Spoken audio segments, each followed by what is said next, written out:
urgence de prendre des points, c'est comme tout match à domicile, hein, il faut rester intraitable à la maison, c'est notre volonté, hein, c'est notre état d'esprit. Ensuite, prendre des points, forcément, hein, tous les points sont à prendre dans le championnat qui est hyper resserré, où la moindre contre-performance peut nous faire plonger une équipe vers le bas du classement, ou à l'inverse, une performance avec 4 points, voire les points de bonus, peuvent permettre aussi de rebasculer très vite dans la moitié supérieure du tableau. Oui, non, mais vous avez dit les choses, j'imagine.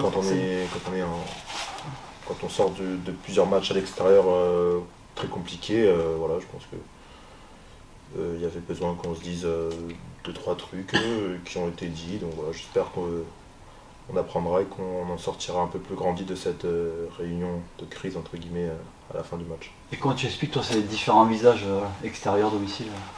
Mais moi j'ai du mal à l'expliquer, je sais pas pourquoi on a autant de différences entre les deux matchs. Bon, de base on joue toujours, les équipes sont toujours meilleures à domicile qu'à l'extérieur, mais c'est vrai que là il y a vraiment un gouffre assez important. Donc voilà, pour le moment j'ai pas assez de recul pour l'expliquer, mais c'est vrai que faut vite qu'on arrive à gommer ça pour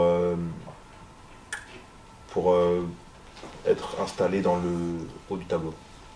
Toi personnellement, malgré tout, tu étais venu ici pour chercher du temps de jeu, alors même s'il y a parfois des défaites qui font mal à la tête. Tu as réussi pour le moment à t'installer au centre avec un début de saison de Dan. Là maintenant c'est Maxime qui enchaîne après la blessure de Dan. Comment toi est-ce que personnellement tu te sens, même si collectivement c'est pas forcément l'idéal? Bon, moi je me sens bien, c'est vrai que j'étais venu pour jouer, je joue, donc voilà, je suis content. J'essaye de m'exprimer au maximum, individuellement, c'est pas simple, donc on a encore quelques difficultés en attaque, mais voilà, c'est vrai que ça m'embête un peu de prendre des aussi grosses défaites à l'extérieur, mais voilà, je sais qu'on a le potentiel et les capacités pour faire beaucoup mieux, et j'espère qu'on y arrivera pour que collectivement on puisse tous s'exprimer, et du coup par là va couler l'individuel aussi. Ouais.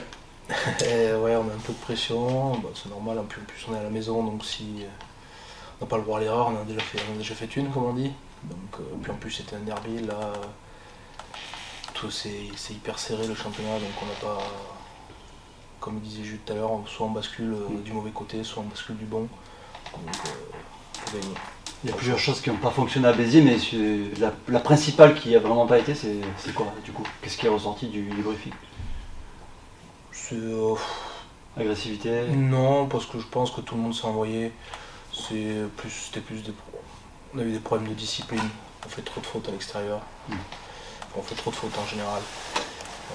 C'est pas possible. C'est pas possible de gagner en faisant plus de 10 fautes à l'extérieur. À chaque fois on est à 14, 15, voire plus. Donc voilà, il faut qu'on corrige le tir, quoi. Ça énerve, ça motive, ça donne envie de bouffer l'adversaire sur le prochain match, de prendre une branlée comme ça. Ouais. Bah oui, on a tous un petit peu d'ego, donc il faut. Ouais, oui, ça énerve. Mais moi j'ai pas joué personnellement, mais moi ça me fait chier de voir les mecs prendre une rousse comme ça et puis rentrer, tout le monde a la tête en bas et machin, truc. Donc, Parce qu'Aurillac est 6ème, vous 12ème, mais il n'y a que 6 points de. Oui, c'est ça, il y a vraiment une partie très resserrée. 4 points, pardon. Il y a deux équipes qui caracolent en tête, qui sont lancées dans leur championnat. Il y a des équipes qui sont un peu plus en difficulté et qui ont du mal à se sortir de la zone rouge. Après le reste, effectivement, on se tient à un match, à une victoire à chaque fois. Après, il va falloir faire preuve de sérieux, d'engagement et de combativité pour justement repasser sur la moitié supérieure du tableau.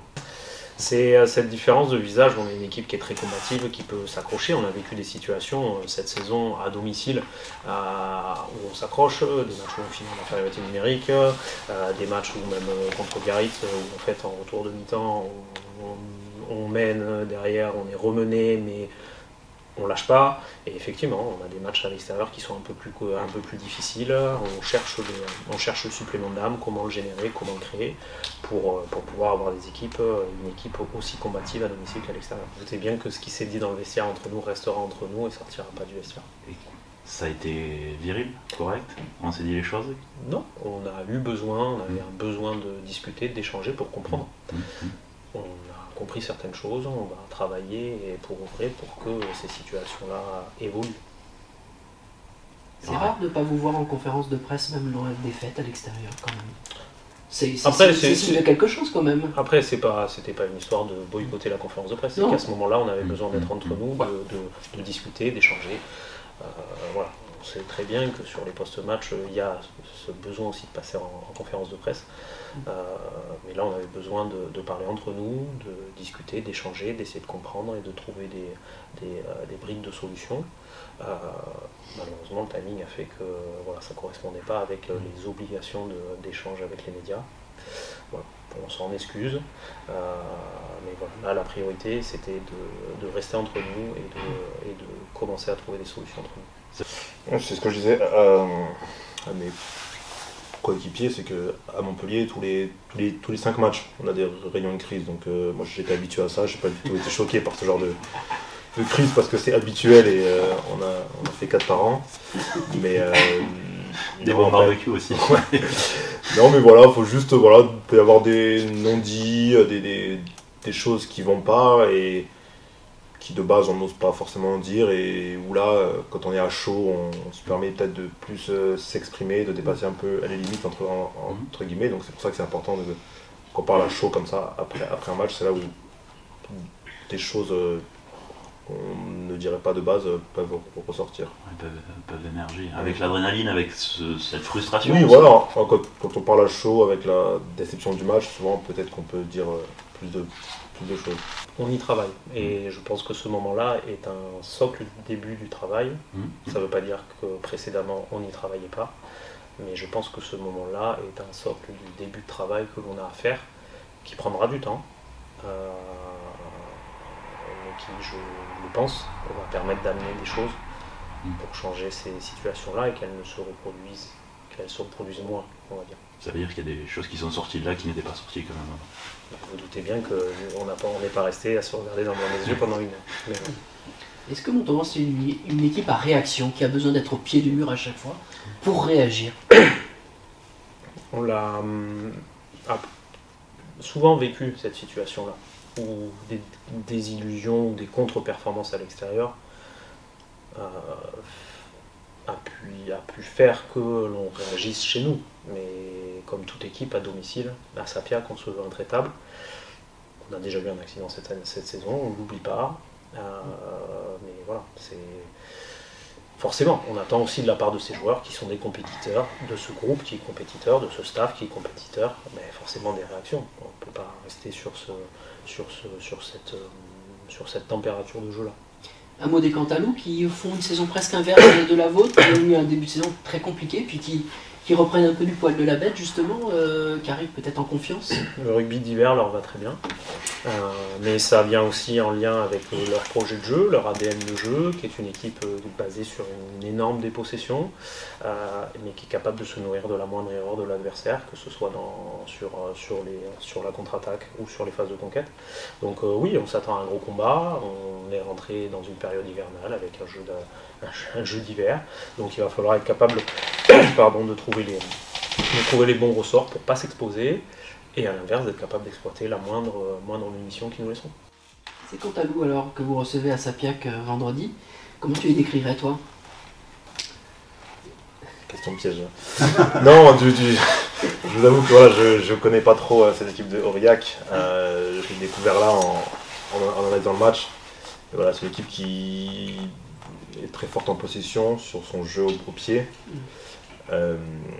Très russe, très rude en défense. Donc voilà, je pense que ça les décrit bien. Et dans tous les cas, vu la prestation qu'on a fait la semaine passée, il faut vraiment juste qu'on se concentre sur nous. Et voilà. Les Biterrois, dans les commentaires qu'ils ont pu faire, dans l'analyse qui a été la leur à l'issue du match et qu'on a pu lire lors de la conférence de presse, semblaient avoir trouvé la faille de Montauban, les faire courir un maximum, les crever, et parce qu'on sait que c'est une équipe qui ne va pas tenir sur les 80 minutes. Quand on entend ça, ça fait réagir comment justement? C'est pas forcément vrai. Là, c'est plutôt sur l'analyse du match en elle-même. C'est des moments clés, charnières, où où on n'arrive pas à relever la tête après ça. Et du coup, c'est une accumulation. Et c'est pas forcément un problème de préparation physique, puisqu'on est capable de tenir des matchs à domicile pendant 80 minutes, voire même plus, en supériorité numérique ou en infériorité numérique. Donc c'est pas forcément un problème physique.